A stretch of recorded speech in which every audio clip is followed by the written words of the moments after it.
بسم اللہ الرحمن الرحیم۔ السلام علیکم ورحمۃ اللہ وبرکاتہ۔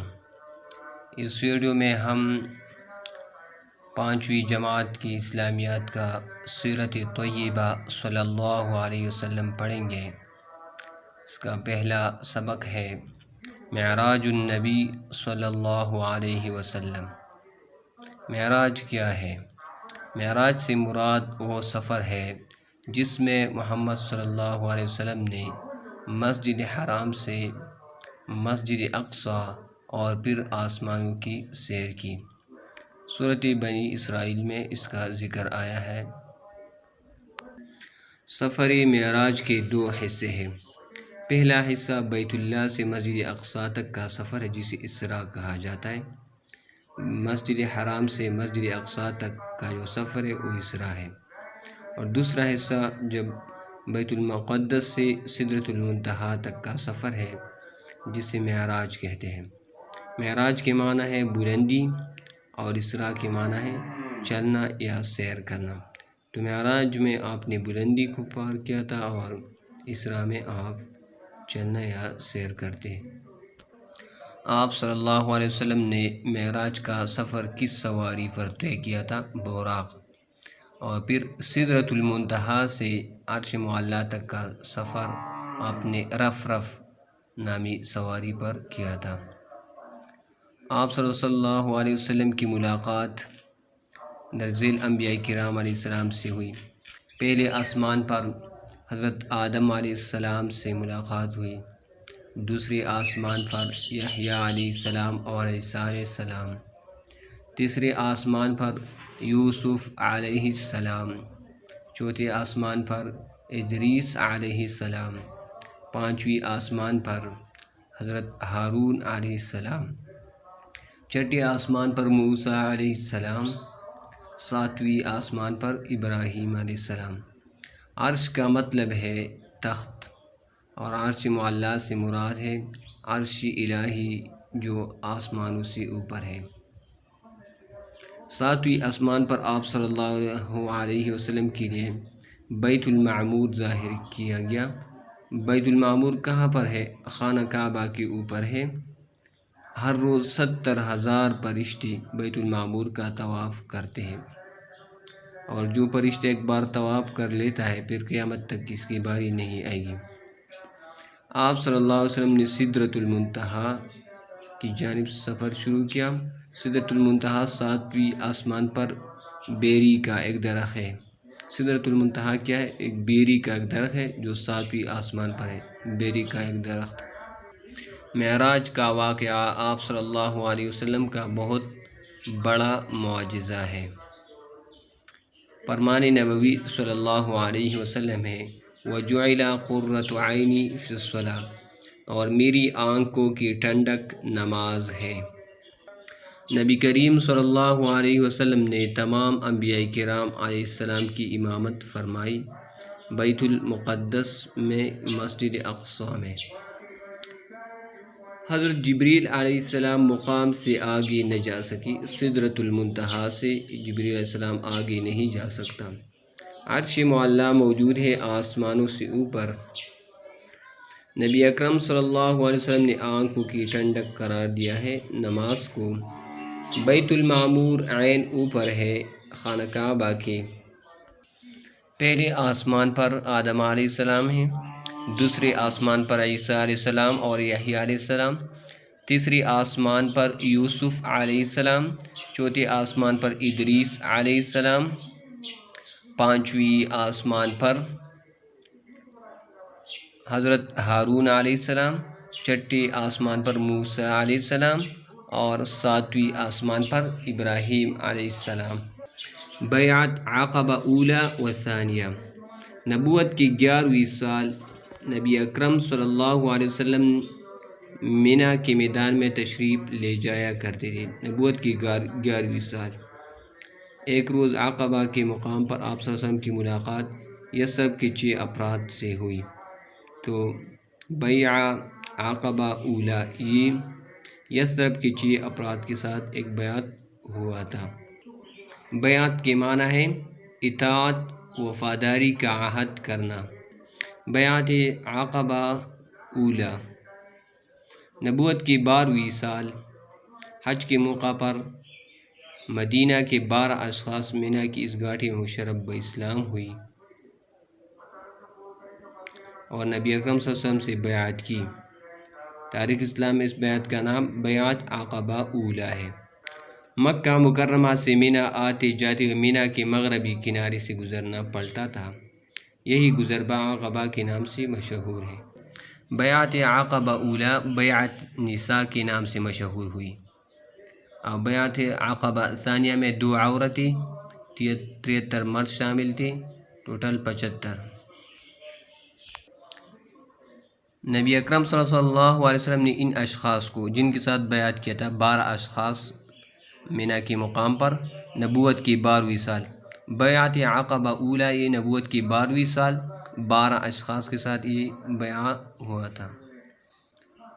پھر آپ صلی اللہ علیہ وسلم نے جب ان کو رخصت کیا تو اسعد ابن زرارہ رضی اللہ عنہ کو مدینہ منورہ میں ان کا قائد اور امام مقرر۔ اسعد ابن زرارہ بیعت عقبہ اولی میں ان کا قائد اور امام تھا 12 افراد کا۔ پھر ان لوگوں نے درخواست کیا تھا کہ ان کے ساتھ کوئی معلم بھیج دیا جائے، تو آپ صلی اللہ علیہ وسلم نے مصعب ابن عمیر رضی اللہ تعالیٰ عنہ کو ان لوگوں کے ساتھ مدینہ منورہ بھیجا۔ اسلام کا پہلا معلم تھا مصعب ابن عمیر رضی اللہ عنہ۔ بیعت عقبہ اولی یہ نبوت کی 12ویں سال ہوا تھا۔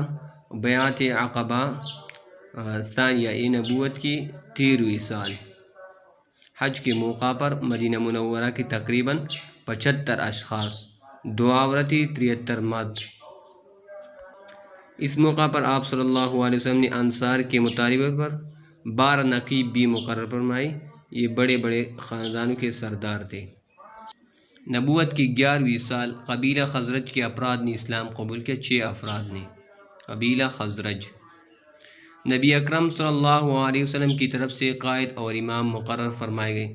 حضرت اسعد ابن زرارہ رضی اللہ تعالی عنہ بیعت عقبہ اولی میں 12 افراد کے لیے قائد اور امام کون تھا؟ اسعد ابن زرارہ، اور ان کا معلم تھا مصعب ابن عمیر رضی اللہ تعالی عنہ۔ بیعت عقبہ ثانیہ کے موقع پر آپ صلی اللہ علیہ وسلم نے انصار کے مطالبہ پر کتنے نقیب مقرر فرمائے؟ 12۔ بیعت عقبہ ثانیہ ہوئی نبوت کی 13ویں سال، 75 اشخاص کے ساتھ، 73 مرد اور 2 خواتین۔ بیعت عقبہ ثانیہ میں مدینہ منورہ کے افراد نے اسلام قبول کیا، 75 افراد نے۔ نبوت کی 12ویں سال، مدینہ منورہ کے 12 اشخاص نے مینا کے مقام پر اسلام قبول کیا۔ حضرت مصعب ابن عمیر رضی اللہ تعالیٰ عنہ مدینہ منورہ میں اسعد ابن زرارہ کے مہمان بنے۔ اسعد ابن زرارہ ان کا قائد اور امام تھا۔ بیعت عقبہ ثانیہ کے موقع پر آپ صلی اللہ علیہ وسلم کے چچا حضرت عباس رضی اللہ عنہ بھی موجود تھے۔ بیعت عقبہ ثانیہ میں حضرت مصعب ابن عمیر رضی اللہ تعالیٰ عنہ کی دعوت کے نتیجے میں کئی بااثر اور نامور شخصیات نے اسلام قبول کیا۔ جس نے بیعت کی امور میں خیانت کی، اس کا معاملہ اللہ تعالیٰ کے سپرد ہے۔ ہجرت کا لفظی معنی ہے اپنا علاقہ یا وطن چھوڑ کر دوسری جگہ پر آباد ہونا۔ جب آپ صلی اللہ علیہ وسلم کو ہجرت کا حکم دیا گیا تو قریش کے سرکردہ لوگ دار الندوہ میں جمع ہوئے اور آپ صلی اللہ علیہ وسلم کے خلاف مختلف تدابیر سوچنے لگے۔ دار الندوہ میں قریش کے سرکردہ لوگ کہاں پر جمع ہو گئے تھے؟ دار الندوہ میں، اور ابو جہل کی تجویز پر آپ صلی اللہ علیہ وسلم کو نعوذ باللہ قتل کرنے کا منصوبہ بنایا گیا۔ آپ صلی اللہ علیہ وسلم سورۃ یاسین کی تلاوت کرتے ہوئے گھر سے نکلے، اپنے ساتھی حضرت ابوبکر صدیق رضی اللہ تعالیٰ عنہ کو ساتھ لے کر ہجرت کا سفر شروع کیا اور مکہ سے نکل کر غار ثور میں پناہ لی۔ اسی دوران یعنی غار ثور میں حضرت ابوبکر صدیق رضی اللہ تعالیٰ عنہ کے بیٹے قریش کی تمام نقل و حرکت کی خبر پہنچاتے رہے، اور حضرت اسماء بنت ابی بکر رضی اللہ تعالیٰ عنہ کانا پہنچاتی رہی۔ جو شخص آپ صلی اللہ علیہ وسلم اور ان کے ساتھی کو گرفتار کر کے لائے گا، اسے 100 اونٹ انعام میں دی جائیں گے۔ لا تحزن ان اللہ معنا، غم نہ کر، یقیناً اللہ ہمارے ساتھ ہیں۔ یہ آپ صلی اللہ علیہ وسلم نے ابو بکر صدیق کو تسلی دینے کے الفاظ فرمائے، یہ سورۃ التوبہ میں ہے۔ غار ثور میں کتنے دن تک قیام کیا تھا؟ 3 دن تک قیام۔ راستے میں قباء میں مقام کیا اور حضرت اسلام کی پہلی مسجد قباء تعمیر کی، جسے مسجد تقویٰ بھی کہا جاتا ہے۔ مسجد قباء، مسجد تقویٰ۔ مدینہ میں آپ صلی اللہ علیہ وسلم کی میزبانی کا شرف حضرت ابو ایوب انصاری رضی اللہ تعالیٰ عنہ کو حاصل ہوا۔ مدینہ منورہ کا پرانا نام یثرب تھا۔ آپ صلی اللہ علیہ وسلم کی یثرب تشریف لانے کے بعد یثرب کا نام مدینہ النبی پڑ گیا۔ اعلان نبوت کے بعد نبی اکرم صلی اللہ علیہ وسلم نے مکہ مکرمہ میں قیام کیا 13 سال تک۔ نبی صلی اللہ علیہ وسلم نے مدینہ کی طرف ہجرت کی نبوت کی 13ویں سال میں۔ نبی اکرم صلی اللہ علیہ وسلم نے غار ثور میں قیام کیا 3 دن تک۔ اللہ تعالیٰ نے آپ صلی اللہ علیہ وسلم کو کفار مکہ کی سازش کی اطلاع دی۔ حضرت جبریل علیہ السلام کے ذریعے سے آپ صلی اللہ علیہ وسلم کو کس قریش کے سردار کی تجویز پر نعوذ باللہ قتل کرنے کا منصوبہ بنایا گیا؟ ابو جہل کے کہنے پر دار الندوہ میں۔ آپ صلی اللہ علیہ وسلم نے اسلام کی پہلی مسجد تعمیر کی قباء میں، جسے مسجد قباء، مسجد تقویٰ بھی کہا جاتا ہے۔ ہجرت کا لفظی معنی اپنا وطن چھوڑ کر کسی دوسری جگہ آباد ہو جانا ہے۔ ہجرت کے وقت نبی اکرم صلی اللہ علیہ وسلم سورۃ یاسین کی تلاوت فرما رہے تھے۔ دار الندوہ قریش کے فیصلوں کی جگہ تھی۔ حضرت ابو بکر صدیق رضی اللہ تعالیٰ عنہ کے بیٹے قریش کی تمام نقل و حرکت کی خبر پہنچاتے رہے۔ نبی اکرم صلی اللہ علیہ وسلم نے مدینہ منورہ میں پہلی اسلامی ریاست کی بنیاد رکھی۔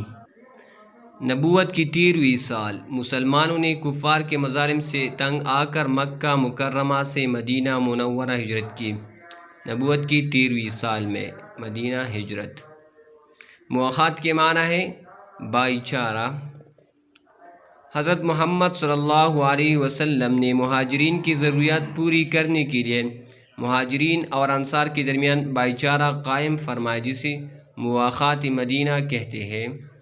آپ صلی اللہ علیہ وسلم نے انصار اور مہاجرین کو حضرت انس بن مالک رضی اللہ تعالیٰ عنہ کے مکان پر جمع کیا اور ان کے درمیان بھائی چارہ قائم فرمایا۔ مواخات مدینہ کس کے گھر پر ہوا؟ انس بن مالک رضی اللہ تعالیٰ عنہ۔ اور ان کی کل تعداد کتنی تھی؟ 90 افراد۔ حضرت سعد بن ربیع رضی اللہ تعالیٰ عنہ نے حضرت عبد الرحمن بن عوف سے کہا، میں انصار سے سب سے زیادہ مالدار ہوں، میرا مال 2 حصوں میں تقسیم کر کے آدھا حصہ لے لے، لیکن عبد الرحمن نے آدھا مال لینے سے انکار کر دیا۔ انصار مدینہ کاشتکاری کیا کرتے تھے۔ انصار مدینہ کاشتکار تھے، اکثر مہاجرین تجارت کرتے تھے۔ مسلمان آپس میں ایک جسم کے مانند ہے۔ جسم کا ایک عضو بیمار پڑ جائے تو سارا جسم بے چینی اور بخار میں مبتلا ہو جاتا ہے۔ مسلمانوں نے نبوت کی 13ویں سال کفار کے مظالم سے تنگ آ کر مکہ مکرمہ سے ہجرت کی مدینہ منورہ کی طرف۔ نبی اکرم صلی اللہ علیہ وسلم نے انصار اور مہاجرین کو مکان پر جمع کیا۔ انس بن مالک رضی اللہ تعالی عنہ۔ مواخات کے وقت انصار اور مہاجرین کی تعداد تھی 90۔ مہاجرین کا پیشہ تھا تجارت اور انصار کا پیشہ تھا کاشتکاری۔ مواخات مدینہ کے نتیجے میں محبت و الفت کا رشتہ مضبوط ہو گیا مسلمانوں کے درمیان۔ مہاجرین اور انصار کے درمیان بھائی چارے مواخات کا رشتہ قائم ہوا۔ مسلمانوں میں اصل رشتہ کلمے کا ہے۔ انصار و مہاجرین کے میل جول سے مدینہ منورہ کے معاشرے میں استحکام آیا۔ انصاری مدینہ کا پیشہ کاشتکاری تھا۔ مواخات کے نتیجے میں مسلمانوں میں محبت و الفت کا رشتہ مزید پختہ ہو گیا۔ ہجرت مدینہ کے بعد محمد صلی اللہ علیہ وسلم نے حضرت ابو ایوب انصاری رضی اللہ تعالیٰ عنہ کے مقام میں قیام فرمایا۔ جس زمین کو آپ صلی اللہ علیہ وسلم نے مسجد کی تعمیر کے لیے پسند کیا، وہ 2 یتیم بچوں سہل اور سہیل رضی اللہ تعالیٰ عنہما کی ملکیت تھی۔ مسجد نبوی کی دیواریں کچی اینٹوں اور گارے سے بنائی گئی۔ مسجد کے ستون کھجور کے تنوں سے، چھت کھجور کے پتوں اور شاخوں کی تھی، فرش بھی کچا تھا۔ مسجد کے 3 دروازے بنائے گئے۔ مسجد نبوی کی دروازے کتنے؟ 3۔ مسجد نبوی میں ایک نماز کی فضیلت کتنی ہے؟ میری اس مسجد میں نماز مسجد الحرام کے سوا تمام مساجد میں نماز سے 1000 درجہ زیادہ افضل ہے، 1000 درجہ۔ حضرت محمد صلی اللہ علیہ وسلم کا روضہ مبارک بھی مسجد نبوی میں ہے۔ مسجد نبوی میں ایک مقام ہے جسے ریاض الجنہ کہتے ہیں۔ ریاض الجنہ مسجد نبوی میں ہے۔ میرے گھر اور میرے ممبر کے درمیان زمین کے جنت کے باغوں میں سے ایک باغ ہے۔ اسلام کی پہلی درسگاہ صفہ ہے، مسجد نبوی میں قائم کی گئی۔ چبوترا ہے، صفہ کے نام سے مشہور ہوا، اور جس پر جو صحابہ وہاں رہتے اصحاب صفہ ان کو کہا جاتا ہے۔ ہجرت مدینہ کے بعد نبی اکرم صلی اللہ علیہ وسلم نے کن کے مقام میں قیام فرمایا؟ حضرت ابو ایوب انصاری رضی اللہ تعالیٰ عنہ مسجد نبوی میں رہتے تھے۔ اصحاب صفہ مسجد نبوی کے جو جگہ منتخب کی وہ ملکیت تھی سہل اور سہیل یتیم بچوں کی۔ نبی اکرم صلی اللہ علیہ وسلم نے مسجد سے متصل تعمیر فرمائی حجری امہات المؤمنین کے لیے۔ اسلام کی پہلی درسگاہ ہے مسجد نبوی میں صفہ۔ مسجد نبوی کی تعمیر میں آپ صلی اللہ علیہ وسلم شریک ہوئی۔ نبی اکرم صلی اللہ علیہ وسلم نے زمین کی پوری قیمت ادا کی۔ مسجد نبوی کی تعمیر میں نبی اکرم صلی اللہ علیہ وسلم بھی شریک ہوئی۔ مسجد نبوی میں نادار اور غریب مسلمانوں کی قیام اور تعلیم کے لیے چبوترا تعمیر کیا گیا جسے صفہ کہا جاتا ہے۔ خلفائے راشدین رضی اللہ تعالیٰ عنہم نے مختلف ادوار میں مسجد نبوی کی توسیع کی۔ میثاق مدینہ، میثاق عربی زبان کا لفظ ہے جس کے لفظی معنی عہد و پیمان اور معاہدے کے ہے۔ میثاق مدینہ کن کے درمیان ہوا تھا؟ مسلمانوں اور یہودیوں کے درمیان ایک تحریری معاہدہ ہوا تھا جسے میثاق مدینہ کہتے ہیں۔ میثاق مدینہ دنیا کا پہلا بین الاقوامی تحریری دستور آئین ہے، پہلا بین الاقوامی تحریری آئین۔